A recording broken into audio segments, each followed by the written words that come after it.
Encore aujourd'hui, l'Afrique souffre d'un déficit d'image.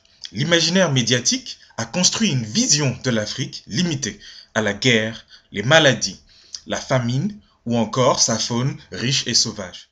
Mais très rarement, on associe Afrique et culture, Afrique et civilisation, Afrique et science.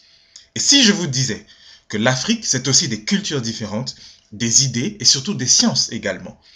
Je vous propose aujourd'hui d'explorer les richesses que l'Afrique a apportées au monde en termes de sciences, de culture, de mathématiques. Bref, comment l'Afrique a elle aussi contribué à l'émergence du monde moderne.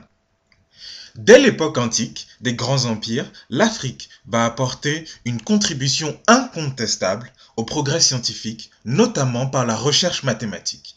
Les Éthiopiens et les Égyptiens vont être les premiers à s'intéresser aux mathématiques. Les Égyptiens attestent que les Éthiopiens sont les premiers à leur avoir donné une écriture, le calendrier, pour mesurer la notion du temps, en fait, les bases de la civilisation. Un texte qui nous est parvenu aujourd'hui en témoigne. Il s'agit du mystérieux papyrus de Rhind. Explorons-le. Le célèbre papyrus de Rhind est conservé au British Museum de Londres.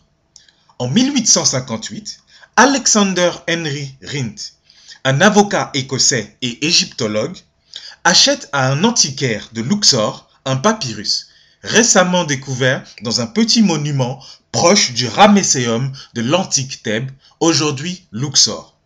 Thèbes est le nom grec de la ville d'Égypte antique, Ouasset. Ce document, datant de 1650 avant notre ère, serait une copie effectuée par le scribe Ahmès d'un original vieux de 2 siècles. Rhind meurt dans son sommeil à l'âge de 30 ans. Il lègue alors une bibliothèque de 1600 volumes à la Société des antiquaires d'Écosse qui, selon ses dernières volontés, revend le papyrus au British Museum de Londres. Dans les problèmes 48 et 50, le scribe Ahmès étudie le rapport liant l'aire d'un disque à son diamètre, en cherchant à ramener l'aire du disque à celle d'un carré équivalent. En cela, le papyrus de Rhind propose une première approche de la célèbre quadrature du cercle, c'est-à-dire la construction d'un carré de même aire qu'un disque donné.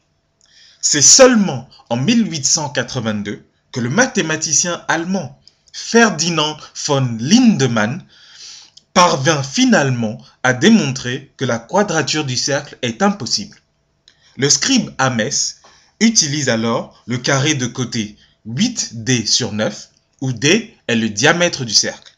En d'autres termes, l'aire d'un cercle de diamètre 9 unités est presque égale à l'aire d'un carré de 8 unités. Ainsi, on obtient une valeur approchée de pi au dixième.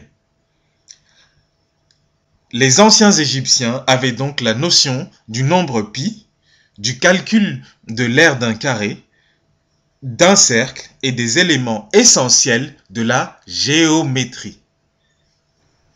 La vidéo est terminée. Consultez notre blog lenouvelafricain.blogspot.fr, notre page Facebook, Le Nouvel Africain, et n'oubliez pas de vous abonner à notre chaîne YouTube Le Nouvel Africain.